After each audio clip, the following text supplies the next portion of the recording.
Okay, before it gets too dark and definitely too cold, I'm going to show you why you stay on the property when it's cold out and you need to prepare for winter on that property when you have livestock. I'm Justin Hitt from Prosperity Homestead. So I got up this morning and it was 20 degrees. Now I had to go feed some pigs at another farm. And so I got up. It was 68 degrees in the travel trailer where I stayed. Now, it doesn't matter if I'm in a cabin, a tent, or a travel trailer. We're setting up with a low impact near the farm site. And I get over here, and when it's cold, I don't feel like doing a video. But I get over here, and by the way, I'm going to knock this stick off a little bit. And you want to do this with a clean stick. And I had to break this water up this morning. And this water was nice and thick ice this morning. In fact, this side, there you go. And so it's about 5 o'clock today. About to get dark. I got to bust this water because it turns out when I got up and walked over here, these goats were sitting here looking at me like they can't drink water. Because goats, if it's frozen, they can't drink it. Chickens, if it's frozen, they can't drink it. Ducks, if it's frozen, they can't drink it. And so you're going to have to bust the water up a couple times a day. Now, could we put heaters in here? We could. We do have grid power here. But if you're doing an off-grid goats program, you're going to have to visit 2 or 3 times a day. It's currently about 35 degrees out here. And as you can see, the water is iced up a bit.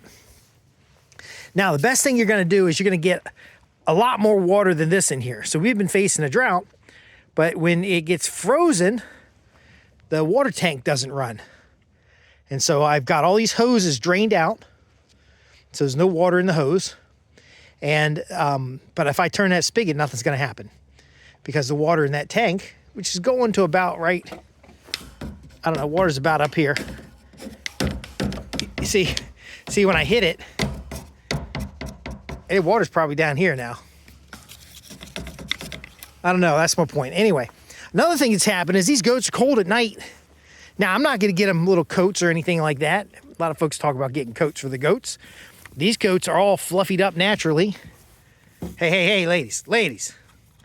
There's enough grain for everybody. But what's happened here is the goats have actually been pushing into the back of the hutch, or into the back of the shelter, and they push this shelter back here quite a bit. So I have to get in here every so often to push it forward again. Now, I could stake this thing down, but it's on logs, so they pushed it back about 2 feet. But what they're doing at night is they're hunching up inside here. I got one chicken that likes to get inside there, but they're bunching up inside there trying to keep warm. So what I'm going to have to do is get in there and bring some of that material up front, bring this shelter forward, and give them some fresh straw. So you're going to be giving them more straw in the winter than you are in the summer. And then I was thinking of maybe putting a door on here, putting a front on this so they can get inside. At least, let me get my pointer going here. At least from here to the ground. Put a board across the bottom, here to the ground. Give them a little bit of shelter in there. You can put a wool blanket across there too, but basically you want to help them trap their body heat in there because it is 21 degrees last night. And so what else do we want to make sure the goats have at all times? Well, they're going to have feed at all times, some kind of feed. And of course, we got a system of keeping 4 to 8% of their body weight out here in hay. And that's free choice hay. And then, of course, the free choice minerals. But we want to make sure they've got plenty to eat. And no sooner do I put it on there, do the goats dance around on it and kick it out over here. But I'm not throwing it up in a pile as much because they're just grazing everything. Now, there's a lot of material on the ground here. Could this be bedding? No. This has been pooped on, peed on. There's little color discolorations right here. I could point out the piles of poops right there and right there. Now, it can't be bedding for the goats, but I got Muscovy ducks here. It could be scooped up and mounded up for the Muscovy ducks because it turns out the little Muscovies will eat these little turds. And it's not going to hurt them. They eat some of them. They don't eat all of them. But if I mound this material up, any surplus material here that is dry, because the Muscovies are going to make it wet, and I throw it in with the Muscovies, that can be extra deep bedding. The best thing you can do for the goats or any of the animal livestock that you have is to have been establishing deep bedding to this point. Okay, because this shelter is just going to keep the wind off of them. We need to keep them dry. We need to keep them the moisture wicking away. What, did you want to eat my pointer stick? And ultimately, for the ducks, since they're going to make everything wet, we don't want them standing in cold materials. Look at that coat. Look at how fluffy that coat is.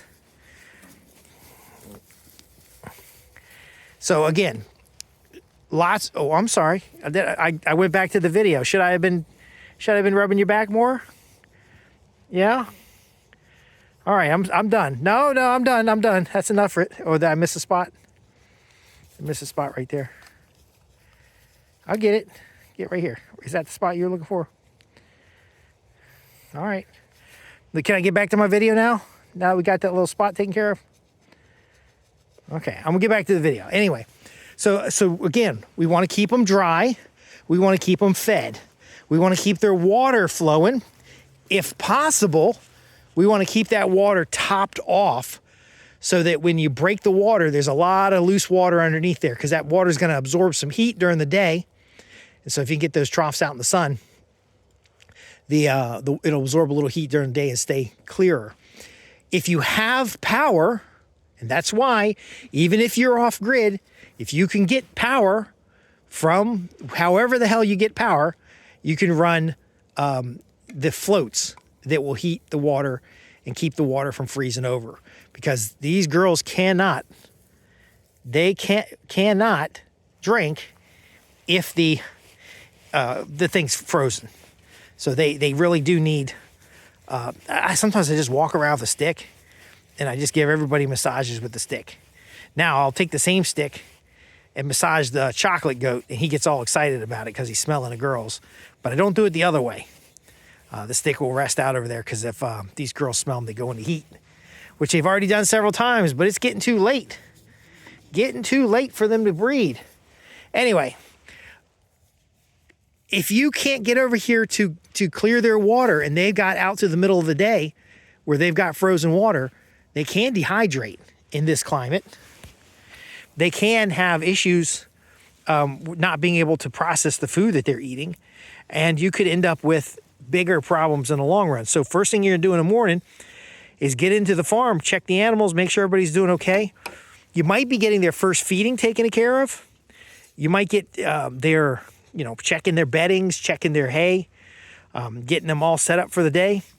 And ultimately, you're going to do it again in the middle of the day and again in the evening. So you don't have to have a house on the property, but you do need to have a means to pop by. And then if you get here late, like sometimes I'll get here really late, and you need to be able to just stay. So you're working at one farm in the morning and doing your rounds, and the next thing you do, you're back at the farm, the final farm. Look how fluffy she is.